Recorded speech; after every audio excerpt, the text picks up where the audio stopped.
I used to house sit for a family for a few years when they would go on their annual family vacations. I've had a handful of other scary, creepy experiences, but the one I want to talk about today was the one that forced me to quit house sitting for them. I was in my 20s and was trying to make ends meet. House sitting was one of the many side hustles I had. The family would be going on a 2-week vacation abroad and wouldn't have any service, so if anything went wrong, I would have to call the police or their relatives depending on the situation. Please keep in mind that I've already had a few creepy experiences with their house prior to this, but it was never scary enough to deter me because they paid me very well. I used to work at an animal shelter, so I was well versed in animal care, and I knew about cat behavior. This family had 4 cats who were all very well behaved. For the first few days, all was well. I slept in the guest bedroom and went to school from their house because they lived close enough to where I could just walk to class and didn't have to pay for parking or bring lunch since I could just go back to their place. Then the issues began after a few days. My boyfriend at the time came over with dinner to keep me company, as he knew I was always a bit creeped out by the house. We sat in the guest bedroom and watched TV for a few hours eating, until he said he needed to go home. Sometimes he'd sleep over, but he told me on this particular night that he had a strong gut feeling he needed to sleep at home. He urged me to go home because that gut feeling he had was really bad. At that point, it was around midnight, and to be honest, I didn't want to go home. To put it bluntly, I have a complicated home life and didn't get along with my parents. The only time I'd get a break from home was the annual house sitting once a year, and I didn't feel like wasting it. My only sibling, who's also my best friend, moved out due to the toxicity, and honestly, home wasn't home without them anymore. I told him that I'll be fine and I'll lock up after he left. He was still really uneasy and tried to persuade me to go home once again. He tried to explain that while he had slept over before, for some reason tonight the house just felt unsettling. I thought it was because the house was over a century old, but it was just renovated, so I felt better about it. I reminded him that there was a home security alarm that I always set, the neighborhood was safe, and I had 4 friendly cats with me. He reluctantly left and drove home, and that was when it started happening. I shut all the doors and windows, locked everything, and set the security alarm.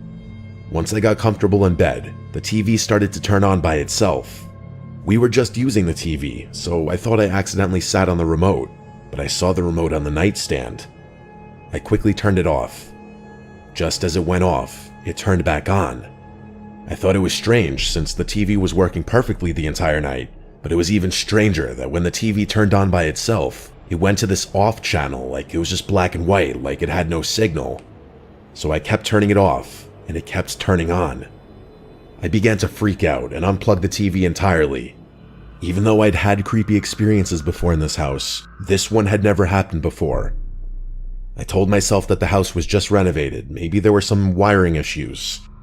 I still didn't go home and went and slept on the couch instead. The next day, my boyfriend came over again. I told him about what happened the night before, and he told me that I should have just went home. I was pretty freaked out, but honestly, it was still not as bad as having to deal with my family. That night, we had dinner together again and watched a movie in the living room. For this next part, I do have to explain the house structure. The house is 2 floors. There's a first floor where you come in through the front door straight into the living room, and the second floor is actually the basement, which is essentially a big living room with another room that can be used as a spare bedroom. The stairs leading downstairs are incredibly creaky and creepy. I don't understand why they didn't fix it during the renovation. As for the cats, they love to be everywhere and anywhere. They all had the personality where they wanted to be around you, but not necessarily held or cuddled. They were all pretty calm cats that liked quieter environments. Of the 4 cats, there was one cat that was the youngest at around 3 years old, and he was just a bit smaller than the other 3. That night, as we watched the movies, my blood ran cold as I heard sounds from the basement that sounded like an infant crying. My boyfriend froze as he slowly turned to look at me, as if signaling to me silently if I heard it too. I remembered from my time working in the animal shelter during my training that sometimes cats sound like babies, especially if they're in duress. As I mentioned earlier, the cats like to be around people and will follow you around the house, but not close enough to cuddle. I counted and only counted 3. The little younger cat was missing.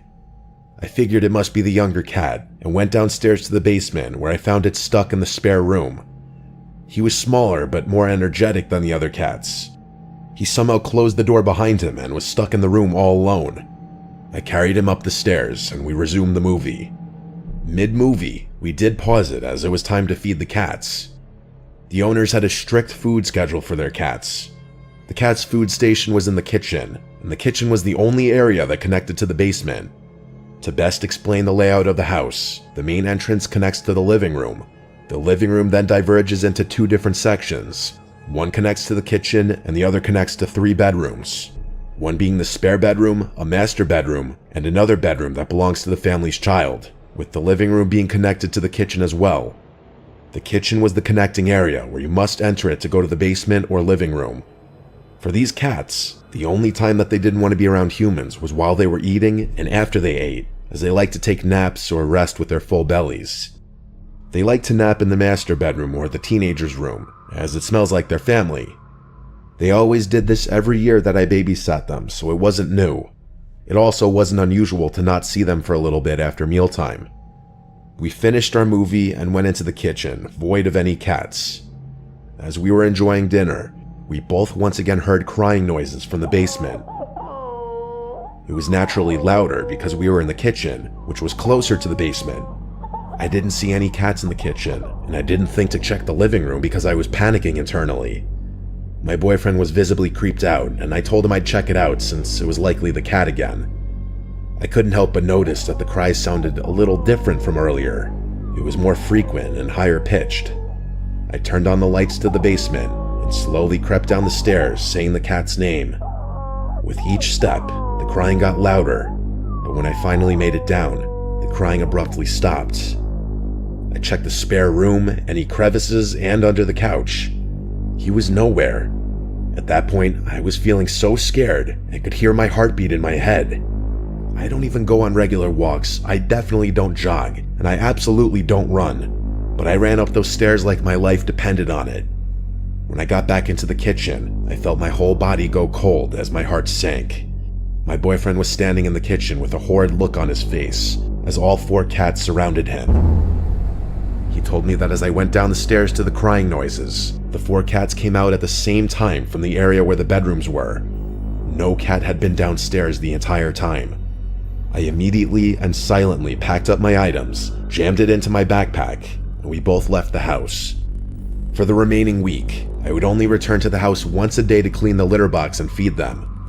I know I was going against their eating schedule, but at that point, I really didn't care. After the last day, I locked up, dropped the keys into their hiding spot, thanked them for the opportunity, but that it was my last time, and I never returned. I hated that house, and looking back, the experiences I had each year seemed like it was escalating. I should have stopped much sooner.